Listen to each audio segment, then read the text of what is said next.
नमस्कार मंडळी आनंदी या मालिकेचा आजचा म्हणजे 8 जुलैचा भाग तुम्ही बघत आहात. आणि मंडळी आजचा भाग खूप इंटरेस्टिंग आणि खूपच भारी दाखवला आहे बरं का. मालिकेमध्ये आता एक जबरदस्त असा ट्विस्ट आलेला आहे. आणि मंडळी त्याचबरोबर युगंधरने आता विद्याधरसोबत खूप मोठी खेळी खेळली आहे. म्हणजे आता युगंधरला जेव्हा कळतं की कुकरचा जो काही ब्लास्ट झाला होता त्याच्या मागे दुसरा तिसरा कोणी नाही तर विद्याधरचाच हात होता. आणि युगंधरने सेम प्लॅन आता ह्या विद्याधरसोबत केल्या बरं का. त्याच्या गाडीमध्ये सुद्धा असाच एखादा बॉम्ब किंवा असं काहीतरी ठेवलेलं असतं. आणि जेव्हा हा विद्याधर आता जेव्हा तो दरवाजा उघडतो ना गाडीचा आणि त्याच्यामध्ये चांगलाच होरपळून निघालाय. इकडे युगंधर आनंदीला म्हणत असतो, आनंदी चल मी तुला दिवाळीचं गिफ्ट दाखवतो तुझं. आनंदीला कळत नाही की युगंधर साहेब ह्या वेळेला दिवाळीचं गिफ्ट का म्हणतात, दिवाळीला तर अजून खूप वेळ आहे. आनंदीला युगंधर म्हणतो तू बाहेर तर चल. आणि जेवढ्यात युगंधर आता इथे आनंदीला बाहेर घेऊन येतो आणि हा विद्याधर बाहेर चाललेला आहे. आणि मंडळी गाडीमध्ये बसणार तेवढ्यातच गाडीचा ब्लास्ट झालाय बरं का. आणि ह्या विद्याधरने जी आनंदीची अवस्था करून ठेवलेली असते ना त्याच्यापेक्षा वाईट अवस्था आता युगंधरने ती विद्याधरची केली आहे. आणि त्याला चांगलं सुनावलंय. हा फक्त ट्रेलर आहे. जर आनंदीच्या वाटेला पुन्हा गेलास, तिच्या जवळ गेलास, तिला हात जरी लावलास तर याच्यापेक्षा वाईट अवस्था करून ठेवेल मी तुझी. मंडळी खूप जबरदस्त आणि खतरनाक भाग दाखवलाय बरं आजचा. त्यामुळे थोडाही स्किप न करता शेवटपर्यंत पहा. आणि चॅनलवर नवीन असाल, चॅनलला अजूनही सबस्क्राईब केलं नसेल तर चॅनल आत्ता सबस्क्राईब करून घ्या. म्हणजे मालिकांचे रोजचे असे येणारे नवीन अपडेट सगळ्यात आधी तुम्हाला आपल्या चॅनलवर पाहायला मिळतील. आणि हो, सोबत व्हिडिओला लाईक करायला सुद्धा विसरू नका. मंडळी आता आपण मागच्या भागात पाहिलं की पृथ्वी हा युगंधरच्या ऑफिसमध्ये गेलाय आणि त्यांच्यामध्ये आता प्रचंड मोठा असा वाद झालाय. आणि त्याच्यामध्ये युगंधरने सुद्धा पृथ्वीचा बराच सारा अपमान केलेला आहे. तर मंडळी आता मिथाली एकदा म्हणत असते की बाबा एकदा तुम्ही दादाची आयडिया ऐकून तरी घ्या.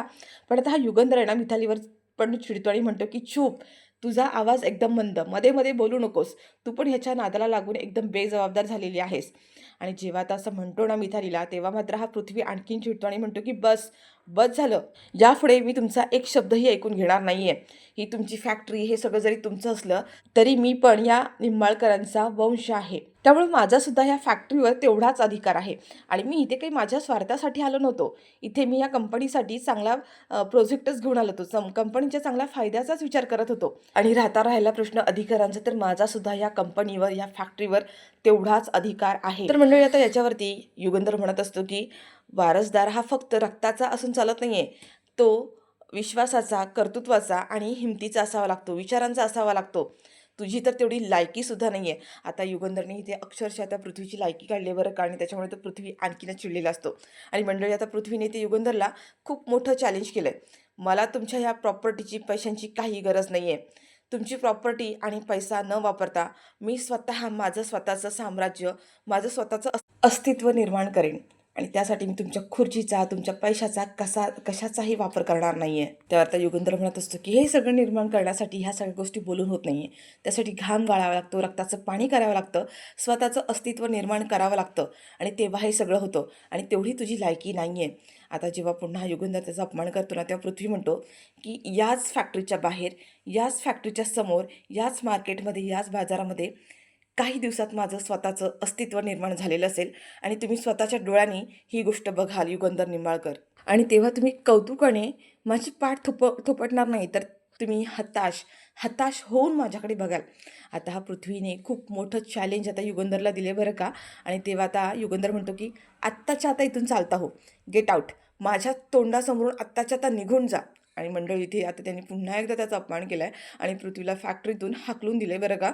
कधी कधी असं वाटतं की हा युगंधर निंबाळकर खूप एक्स्ट्रा करतो. कारण स्वतःच्या मुलांसोबत असं बोलायला नको होतं. मुलांची लायकी काढणं आणि त्यांचं सगळ्यांसमोर इज्जत काढणं हे थोडंसं चुकीचंच वाटतं. म्हणजे पृथ्वी गेल्यानंतर त्या शिर्के युगंधरशी बोलायला येतो. पण हा मालक साहेब आता इतके चिडलेले आहेत की त्या शिर्केशी सुद्धा धड बोलत नाही आणि म्हणतात की बस, मला आता ह्या विषयावर काही बोलायचं नाही आहे. आणि त्याच्यामुळे शिर्के पण आता त्यांच्यासमोर काहीच बोलत नाहीत. तर मंडळी इकडे आता शिर्केंनी शिल्पाला फोन केलेला असतो आणि फॅक्टरीमध्ये झालेल्या सगळ्या गोष्टी आता ते शिल्पाला फोनवरती सांगतात. शिल्पा म्हणते की काय, एवढं सगळं झालं, कसं काय शक्य आहे.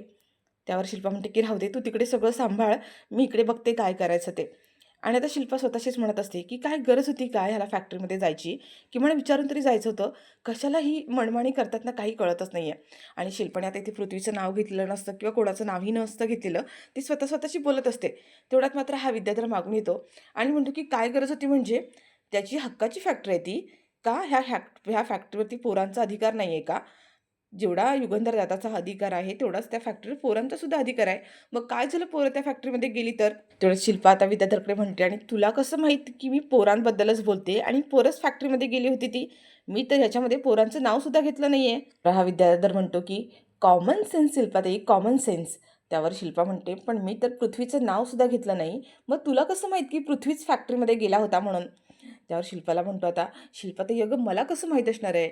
मी तर माझ्या रूममध्ये बसून मस्त भडंग खात होतो. मला कसं काय माहीत असणार आहे? त्यावर म्हणते, बघ पृथ्वी फॅक्टरीमध्ये गेला ही गोष्ट तुला कशी समजली? मी तर पृथ्वीचं तर नावसुद्धा घेतलं नव्हतं. म्हणजे हे सगळं तुला आधीपासूनच माहीत होतं. शिल्पा म्हणते की नाही, नाही, नाही. आधीपासून माहीत नव्हतं. हा सगळा तुझा प्लॅन होता. म्हणजे पृथ्वीला भडकवून त्याला फॅक्टरीमध्ये पाठवणं, हे तू सगळं मुद्दाम केलंस ना? बोल विद्याधर, मुद्दाम केलंस ना तू हे सगळं? म्हणजे तुला चांगलंच माहीत होतं की पृथ्वीला न सांगता जर तो फॅक्टरीमध्ये गेला तर ते युगंधरला अजिबात आवडणार नाही. त्याच्या शिस्तीमध्ये ही गोष्ट बसणार नाही आणि म्हणून हे सगळं तू मुद्दाम केलंस ना? अरे विद्याधर, तू हे सगळं का करतोयस? त्या बापलागांमध्ये एवढी भांडणं लावण्याची, त्यांच्यामध्ये एवढी दुश्मनी निर्माण करण्याची काय गरज आहे? एवढं सगळं तुला करून काय मिळतंय? विद्याधर म्हणतो, अगं ताई ताई, काय काय काय बोलते काय तू? मी का त्या बापलेकांमध्ये भांडणं लावण्याचा प्रयत्न करेन? अगं माझा या समजाशी काही बी संबंध नाही आहे. मी हे सगळं काही केलं नाही आहे. शिल्पा म्हणते, विद्याधर बस झालं. मला सगळं माहिती आहे हे कटकारस्थान तुझंच आहे. कारण ह्या अशा गोष्टींना फक्त तुझ्या डोक्यामध्ये शिजू शकतात. अरे का? त्या युगंधरच्या एवढा हात धुवून मागे का लागलायस तू? का तू हे सगळं करतोयस? पृथ्वी म्हणतो की तुला त्या बापलेकांचा खूपच जास्त कळवळा येतोय गं. तो तुझा भाऊ आहे, दुसरा त्याचा पोरगा आहे. अगं मी पण तुझा भाऊच आहे की. आम्ही पण भाऊ-भाऊ आहे ना, मग तुला माझ्याबद्दल एवढा कळवळा कधी येत नाही का गं? शिल्पा म्हणते, प्रश्न त्या गोष्टीचा नाही आहे, पण तू जे करतोयस ते पूर्णपणे चुकीचं आहे. त्या युगंधर निंबाळकराने माझा एवढा अपमान केला, माझी सगळ्यांसमोर बदनामी केली, मला तो सगळ्यांसमोर नामर्द म्हणाला, काय काय म्हणाला, हे सगळं तू तुझ्या डोळ्यांनी बघितलंस, तेव्हा तुला तुझ्या ह्या भावाची आठवण नाही आली का? तेव्हा तुला ह्या भावाची बाजू घेऊन बोलावंसं नाही वाटलं का?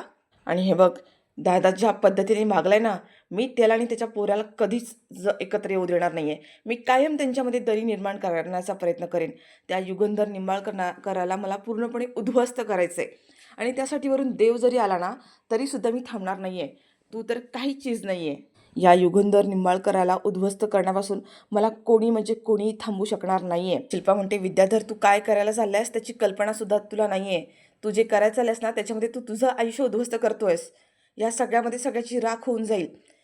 आता विद्याधर म्हणत असतो की मला त्या सगळ्याची पर्वा नाही आहे. या सगळ्यामध्ये माझी स्वतःची जरी राख झाली ना, तरी मला काही पर्वा नाही आहे. पण मी त्या युगंधर निंबाळकरला सोडणार नाही आहे. त्याचं अख्खं आयुष्य मी उद्ध्वस्त करून टाकणार आहे. युगंधर निंबाळकरला मी पूर्णपणे बर्बाद करणार आहे. त्या युगंधर निंबाळकर आणि त्याच्या पोरामध्ये अशी दरी निर्माण करण की या जन्मात काय, पुढच्या 7 जन्मात ते कधीच एकत्र येणार नाही आहे. शिल्पा म्हणते की बस कर तुझा हा वेडेपणा, आत्ताच थांबव हा वेडेपणा आणि मागं फिर इथून. त्यावर हा विद्याधर म्हणतो, मागं फिरायला मी काय वारीला चाललंय होय? मी चालता निखाऱ्यावरून चालतोय. एकतर मी समोरच्याची राख करेन, नाहीतर माझी तरी राख होईल. पण या युगंधर निंबाळकरला उद्ध्वस्त करण्यापासून मला कोणी म्हणजे कोणी थांबवू शकणार नाही आहे. मी सगळं उद्ध्वस्त करून टाकणार आहे. ह्या युगंधर निंबाळकराने जेवढं साम्राज्य निर्माण केलं ना, त्या सगळ्याची राख रांगोळी करणार आहे. आणि ताई, मी तुला सांगतो की आमच्या दोघांमध्ये तू पडू नकोस. ही लढाई माझी आणि ह्या युगंधर निंबाळकराची आहे आणि त्याच्यामुळे तू ह्या सगळ्यामध्ये मध्ये करू नकोस. आणि आता तो शिल्पावरती एवढा चिडलेला असतो. हे त्याच्या तोंडून आता म्हणजे विद्याधरच्या तोंडून आता हे सगळं ऐकून शिल्पासुद्धा घाबरलेली असते आणि आता हा विद्याधर जो आहे ना तिथून निघून जातो. तर मंडळी, आता शिल्पामध्ये आणि विद्याधरमध्ये झालेलं जे सगळं बोलणं आहे ना, ते आनंदीने ऐकलेलं असतं. म्हणजे आनंदी आता दरवाजाजवळ येऊन उभी राहिलेली असते आणि तिने सगळं ऐकलंय. म्हणजे हा विद्याधर युगंधर आणि पृथ्वी यांच्यामध्ये दुरावा निर्माण करण्याचा प्रयत्न करतोय आणि तो कायम करतही राहणार आहे. तर मंडळी, इकडे हा पृथ्वी आता रूममध्ये आलेला असतो आणि त्याची प्रचंड चिडचिड झाली आहे, कारण युगंधरने सगळ्यांसमोर तसा अपमान केलेला असतो. आता ही मिताली म्हणते की दादा थोडंसं शांत हो, एवढा रागराग करू नकोस. एवढा रागराग करून काय होणार आहे? तेव्हा पृथ्वी आता मितालीला म्हणतो, तू पाहिलंस ना, त्या युगंधर निंबाळकराने सगळ्यांसमोर माझी इज्जत काढली, सगळ्यांसमोर माझा अपमान केला आणि मी शांत बसू? फॅक्टरीतून त्याने मला हाकलून दिलंय, अक्षरशः हाकलून दिलंय. त्यावर आता हे सगळं ऐकून आनंदीसुद्धा तिथे आलेली असते आणि आनंदी आता आवाज देते की मी आतमध्ये येऊ का? आता तेवढ्यात ह्या दोघांचं सुद्धा लक्ष जातं. मिताली म्हणते, ये ना. तेव्हा आता पृथ्वी म्हणतो की मला ना कोणाशी काही बोलायचं नाही आहे, मला प्लीज शांत राहू दे. आनंदी म्हणते, मी फार वेळ घेणार नाही आहे तुझा.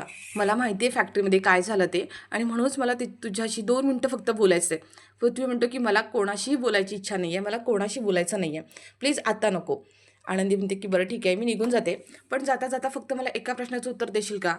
पृथ्वी, आता तू जो काही रागराग करतोयस, तू रागराग करून सगळ्या गोष्टी सॉल्व्ह होणार आहेत का? तुला होणारा त्रास कमी होणार आहे का? उलट एवढं रागराग करून आणि चिडचिड करून फक्त तुला त्रास होणार आहे. त्याच्यामुळे एवढा रागराग आणि चिडचिड नको करूस अरे. आता मात्र हा पृथ्वी जो आहे तो आनंदीजवळ येतो आणि म्हणतो की कसं रागराग आणि चिडचिड नको करूस. त्या युगंधर निंबाळकराने फॅक्टरीमध्ये काय केलं तुला माहिती आहे का? त्याने सगळ्या स्टाफसमोर माझा अपमान केला, माझा इन्सल्ट केला. एवढंच नाही तर मला फॅक्टरीमधून सगळ्यांसमोर हाकलून दिलं. गेट आउट म्हणाला मला तो. आनंदी म्हणते की मला मान्य आहे की ह्या सगळ्या गोष्टींचा तुला खूप त्रास होतोय. पण हा पृथ्वी म्हणतो मग ह्या सगळ्यात माझी काय चूक होती तू मला सांग. मी एक चांगली संकल्पना तयार केली होती. माझा चांगला प्रयत्न होता. मी तो मांडण्याचा प्रयत्न केला आणि ह्या सगळ्यामध्ये फक्त फॅक्टरीचाच फायदा होता. यात माझा कोणताही स्वार्थ नव्हता. यामध्ये त्या निंबाळकरांचाच फायदा होणार होता. आणि तरीसुद्धा माझं काहीही न ऐकून घेता त्या माणसाने मला तिथून हाकलून दिलं. मग तूच आता मला सांग या सगळ्यामध्ये माझी काय चूक आहे? काय चुकलं माझं? त्यावर आता आनंदी थोडा वेळ शांत बसते आणि म्हणते की हो, पृथ्वी याच्यामध्ये तुझी चूक आहे. आता पृथ्वी म्हणतो की काय? म्हणजे तुला सुद्धा आता माझी चूक दिसते का आनंदी? म्हणजे ह्या सगळ्यामध्ये माझीच चूक झाली आहे. त्यावर आनंदी म्हणते की पृथ्वी तसं नाही आहे. माझं ऐकून घेशील का? तुझी आयडिया खूप छान होती. तुझे विचारही खूप चांगले होते. तुझी भावनासुद्धा सुंदरच होती आणि तुझे प्रयत्नसुद्धा प्रामाणिकच होते. त्यात काही शंकाच नाही आहे. पण चुकलं कुठे? वेळ चुकली. पृथ्वी, तुझं टायमिंग चुकलं. तू फॅक्टरीमध्ये जाताना मालक साहेबांना एकदा विचारून जायला पाहिजे होतंस किंवा तिथे त्यांना इन्फॉर्म करायला होतंस. काय झालं माहिती आहे का? तू तिथे गेलास आणि त्यांच्या कामामध्ये थोडे अडथळे निर्माण झाले. लोकांपर्यंत ऑर्डर उशिरा पोहोचल्या आणि त्यांचा राग त्यांच्या डोक्यामध्ये होता आणि मालक साहेबांना शिस्त खूप महत्त्वाची आहे. मग त्यांनी ही फॅक्टरी उभी केली आहे. त्यांनी खूप कष्ट केलेत, मेहनत केली आहे, रक्ताचं पाणी केलं आहे आणि मग एवढं सगळं उभं केलं आहे. आणि मालक साहेब शिस्तीच्या बाबतीत किती स्ट्रिक्ट आहेत, कडक आहेत, हे मला तुला काही वेगळं सांगायची गरज नाही आहे. आणि त्यांना असे नियमभंग केलेले अजिबात आवडत नाही आहे. मग अशा वेळेला ते कोण आहे समोरची व्यक्ती काही बघत नाही आहे. पण पृथ्वी म्हणतो मी त्यांचा मुलगा आहे ना, त्यांचा सख्खा मुलगा आहे आणि त्यांनी सख्ख्या मुलाचा असा सगळ्यांसमोर अपमान करावा का? आनंदी म्हणते की बरोबर आहे तुझं, पण मालक साहेब फॅक्टरीमध्ये नाती-गोती आणत नाहीत. त्या ठिकाणी सगळी माणसं त्यांच्यासमोर सारखीच असतात. मग ती व्यक्ती कोणी का असेना. पृथ्वी म्हणतो, की ते सगळं मला माहीत नाही आहे. पण मला हे अजिबात पटलेलं नाही आहे. या सगळ्यामध्ये माझी काही चूक नव्हती. तरीसुद्धा त्या माणसाने माझा किती अपमान केला बघितलंस ना. मला ते अजिबात सहन झालेलंच नाही आहे.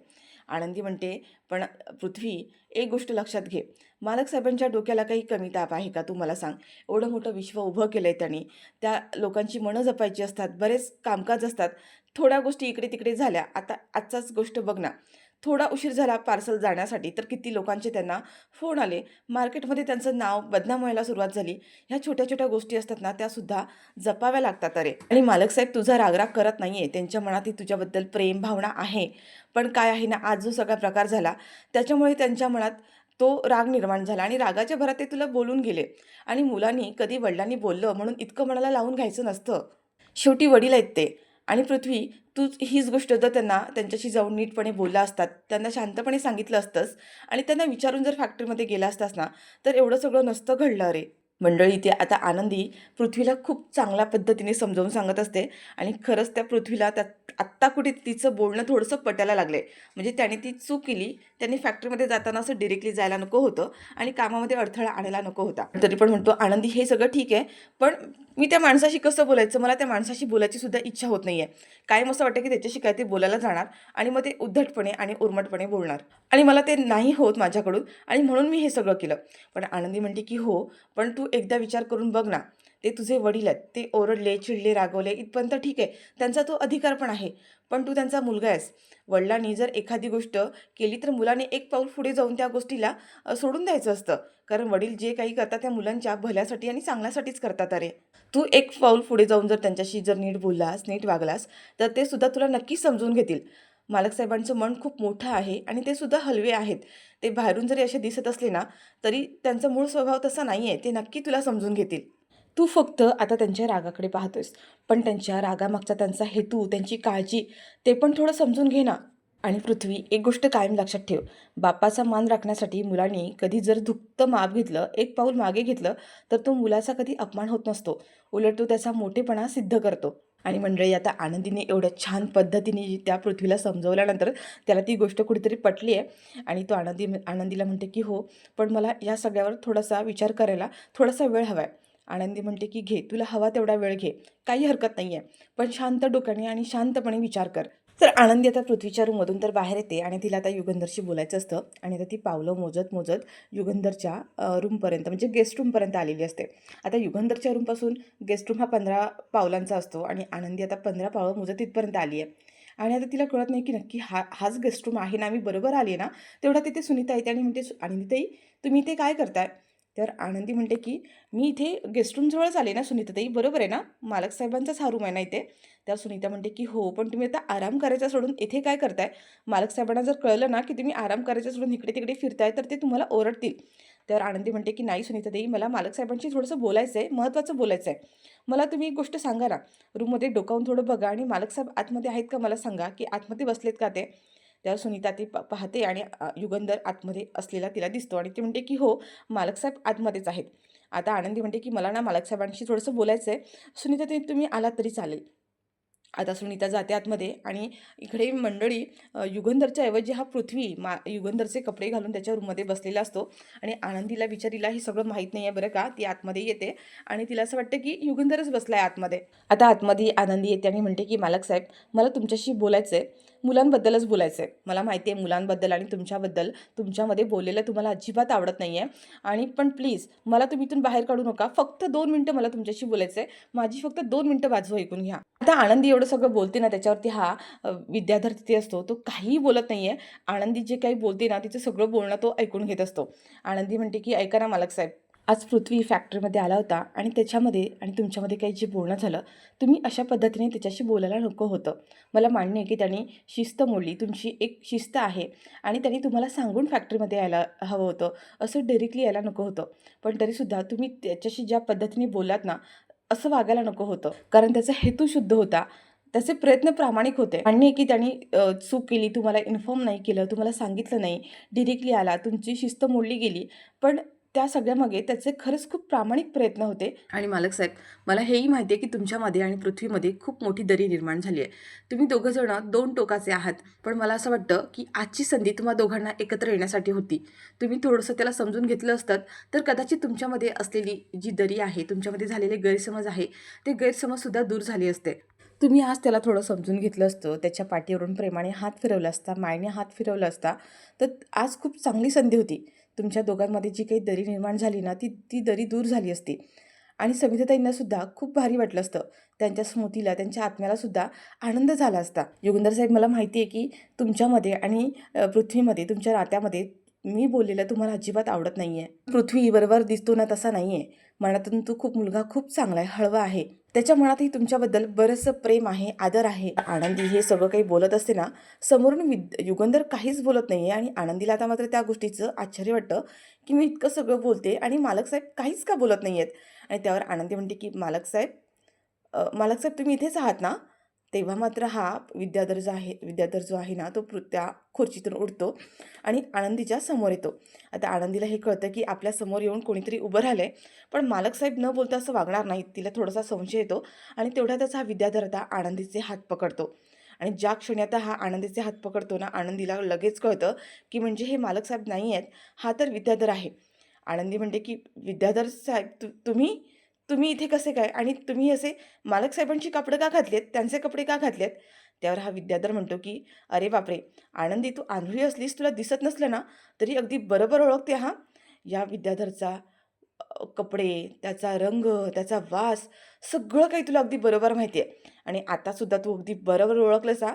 तुझ्यासमोर उभा आहे ना, तो तुझा विद्याधरच आहे. मंडळी आता हा विद्याधर जातो आणि तिथे जाऊन लगेच मागे जो दरवाजा आहे, तो दरवाजा बंद करतो. आनंदी म्हणते, की हे हे काय करताय तुम्ही? माझ्यापासून लांब राहा. लांब राहा, दूर व्हा माझ्यापासून." पण हा विद्याधर आता तिला पकडतो आणि पुन्हा एकदा समोर उभं करतो. आनंदी त्याला धक्का देते, धक्का देऊन बाजूला ढकलून देते. विद्याधर पुन्हा तिच्या जवळ जातो आणि पुन्हा तिला पकडतो आणि म्हणतो म्हणतो की "अगं आनंदी, कोणी नाही इथे, अजिबात घाबरू नकोस." आनंदी म्हणते, "माझ्या जवळ यायचं नाही हां, लांब राहायचं माझ्यापासून. माझ्यापासून लांब राहा, माझ्या जवळ येण्याचा प्रयत्न करू नका." आनंदी बिचारी खूप घाबरलेली असते. आनंदी म्हणते, तुम्ही तुम्ही असे मालक साहेबांचे कपडे का घातले पण?" त्यावर आता हा विद्याधर म्हणतो की तुला हे युगंधरचे कपडे खूप आवडतात ना, म्हणून म्हटलं की आपण घालून बघूया काही फरक पडतो का. आता आनंदी बिचारी घाबरते आणि ती मागे मागे जात असते आणि हा विद्याधर तिच्या जवळ जाण्याचा प्रयत्न करत असतो. आणि आनंदी म्हणते की प्लीज तुम्ही माझ्यापासून लांब राहा, माझ्यापासून जवळ येऊ नका, माझ्या जवळ येऊ नका. आणि आनंदी आता तिथे सोफा असतो, सोफ्याच्या जवळ जाते आणि ती धक्का लागून खालीच पडते. त्यावर आता हा विद्याधर म्हणतो की अगं आनंदी आनंदी सावकाश, एवढी कशापायी घाबरते. अगं हा तुझा विद्याधरच आहे ना, एवढं घाबरायची काही गरज नाही आहे. दे बघू दे हातीकडे. आता आनंदी काही त्याच्या हातामध्ये हात देत नाही, बिचारी खूप घाबरली इथे. विद्याधर म्हणतो अगं आनंदी एवढी घाबरू नकोस, चल माझ्यासोबत, मी तुला या घरची राणी बनवून ठेवेन. राणी. आता आनंदी म्हणते की माझ्या जवळ येऊ नका, लांब व्हा, दूर व्हा माझ्यापासून. विद्याधर म्हणतो अगं आनंदी एवढी कशापायी घाबरली आहे, मी तुला म्हणतो ह्या घरची राणी, ह्या घरची राणी बनवून ठेवणार आहे मी. तू आता सध्या काय करते, ह्या घरची मोलकरीण? नाही नाही, या घरातल्या मुलांची सावत्र बिनपगारी आणि फुल अधिकारी. पण माझ्यासोबत आलीस तर मी या घरची तुला राणी बनवून ठेवणार आहे. चल माझ्यासोबत चल. आता आनंदी म्हणते सोडा सोडा माझा हात. आता हा विद्याधर त्याचा रागाने हात धरतो तिचा आणि तिला उठून उभं करतो आणि म्हणतो की काय करतेस तू, तू पोरांमधली आणि त्या युगंधरमधली दरी दूर करण्याचा प्रयत्न करतेस, त्यांच्यामध्ये पुन्हा एकी आणण्याचा प्रयत्न करतेस, पण असं कधीही होणार नाही आहे. त्या मुलांची आई बनण्याचा प्रयत्न करतेस, त्या एवढ्या मोठ्या पोरांची तुला आई बनायचं आहे, पण तुझं हे स्वप्न कधीच पूर्ण होणार नाही आहे. मी असं कधी होऊच देणार नाही आहे. तुला काय वाटलं की त्या तू मुलांची गोड बोललीस, त्यांचं मन जिंकलंस, म्हणजे त्या मुलांची आई बनशील आणि ती पोरंसुद्धा तुला आई म्हणून स्वीकार करतील असं तुला वाटते का? पण असं कधीच होणार नाही आहे आणि मुळात मी असं होऊही देणार नाही आहे. आणि जरी असं झालं, पण ज्या दिवशी या मुलांना समजेल की तू त्या युगंधरची दुसरी बायको आहेस आणि त्यांच्या मुलांची आईची जागा बळकवण्याचा प्रयत्न करतेस, त्यावेळेला ती मुलं तुला ते स्थान देणार नाही आहेत, पण त्या दिवशी तुझी लायकी दाखवून देतील आणि तुला घरातून धक्के मारून बाहेर काढतील. आणि ही गोष्ट तू कायम डोक्यामध्ये फिट्ट करून ठेव, कळलं? तू कितीही त्या पोरांची आई बनण्याचा प्रयत्न कर, ही गोष्ट मी कधीही होऊच देणार नाही आहे. मग त्यावेळेला तुझी अशी अवस्था होईल ना घरकी ना घाटकी. असं जेव्हा आता हा विद्याधर म्हणतो ना, आनंदी त्याला जोराचा धक्का देते आणि बाहेर ढकलून देते आणि म्हणते की काही होऊ दे, मला त्या सगळ्यांनी फरक पडत नाही आहे. मला त्यांनी आई म्हणून स्वीकार केला, नाही केला, मला घरातून बाहेर काढलं, या सगळ्यांनी काही फरक पडणार नाही आहे. पण तरीसुद्धा मला त्यांचं प्रेमाने आणि मायेने मन जिंकायचं आहे आणि काही झालं तरी त्याच्याने मला काही फरक पडत नाही आहे. आणि तुम्ही कितीही प्रयत्न केलेत, अगदी लाख प्रयत्न केलेत आमच्यामध्ये दुरावा निर्माण करण्याचा, तरीसुद्धा मी माझे प्रयत्न सोडणार नाही आहे. मी त्यांच्यावरती तेवढीच माया आणि तेवढंच प्रेम करणार आहे आणि मी त्यांचं प्रेम जिंकवून दाखवेन. युगंधर निंबाळकर, मी त्यांचं प्रेम जिंकवून दाखवेन. तुम्ही लाख प्रयत्न करा, मी हार मानणार नाही आहे. तुम्ही कितीही प्रयत्न केलेत आमच्यामध्ये दुरावा निर्माण करण्याचे, मी गैरसमज निर्माण करण्याचे, पण तरीसुद्धा मी माझे प्रयत्न सोडणार नाही आहे. आता हा विद्यार्थी टाळ्या वाजवतो आणि म्हणतो की आनंदी आंधळी आहेस, पण वाटलं नव्हतं डोक्याने एवढी हुशार असशील आणि एवढी तुझ्यामध्ये हिंमत असेल. त्यावर आनंदी म्हणते की मी आंधळी आहे, मला दिसत नाही आहे आणि म्हणूनच तुम्ही माझ्या डोळ्यामध्ये धूळ फेकू शकत नाही आहे. आनंदीने खूप भारी उत्तर दिले बरं का आता इथे विद्याधरला. तेव्हा हा विद्याधर म्हणतो मिस्टर इंडिया, त्या पृथ्वीचा तर मी काठा काढणारच आहे ग, पण मी त्या पोरांना त्या युगंधरच्या साथं जवळ सुद्धा जाऊ देत नाहीये, आसपास फिरकू सुद्धा जाऊ देत नाहीये. आणि तुझी काय ही मिशाद आहे ग? तू लाख प्रयत्न कर, लाख प्रयत्न, पण मी त्या दोन बाप लेकांना कधीही एकत्र येऊ देणार नाही आहे. त्यांच्यामध्ये अशी दरी निर्माण करणार आहे, अशी दरी निर्माण करणार आहे की ते आयुष्यभर एकमेकांचं तोंडसुद्धा बघणार नाही आहेत. मंडळी, आता ही आनंदी इथे त्या विद्याधरला ओपन चॅलेंज देते की मी त्या दोघांमधले गैरसमज दूर करेन, त्यांच्यामधली दरी जी निर्माण झाली ती सगळी दूर करेन आणि त्या दोघांना पुन्हा एकत्र आणेन, हा माझा शब्द आहे. तर हा आता विद्याधर पुन्हा हसतो आणि म्हणतो की तो पृथ्वी ना पृथ्वी, तो आहे ना ह्या काकाचा भक्त आहे, भक्त. तो सध्या फक्त ह्या काकाच्या तालावर आणि काकाच्या इशाऱ्यावरच नाचतोय. त्या युगंधर निंबाळकराला आणि त्या पृथ्वीला मी कधीही एकत्र येऊ देणार नाहीये. तर म्हणजे इकडे आता उद्याचा प्रोमो दाखवलाय आणि त्याच्यामध्ये आनंदी ही किचनमध्ये असते. युगंधर आनंदीच्या जवळ येतो आणि आनंदीला म्हणतो की आनंदी तुझ्यासाठी एक दिवाळीचं गिफ्ट घेऊन आलंय. आता आनंदीला कळतंय की मालक साहेबांनी ह्या वेळेला दिवाळीचं गिफ्ट कसं काय आणलं. युगंधर आनंदीला म्हणतो की चल तुला दाखवतो.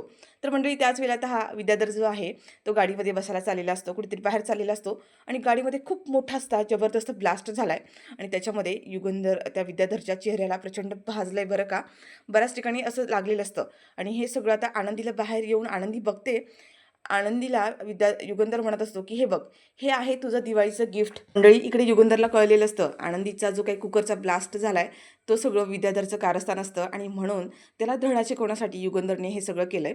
आणि आता त्याने आनंदीसमोर विद्याधरला ताकीद दिली आहे की हा जो तुझा प्रयत्न होता ना तो शेवटचा होता. त्या दिवशी कुकरचा ब्लास्ट झाला, या सगळ्यामागे तुझा हात आहे हे मला माहीत झालंय. आणि आज तुला जो काही दाखवलं ना तो फक्त ट्रेलर आहे. पुन्हा जर आनंदीच्या आसपास फिरलास, तिला त्रास देताना दिसलास, तर ह्यापेक्षा वाईट अवस्था करून ठेवेन मी तुझी.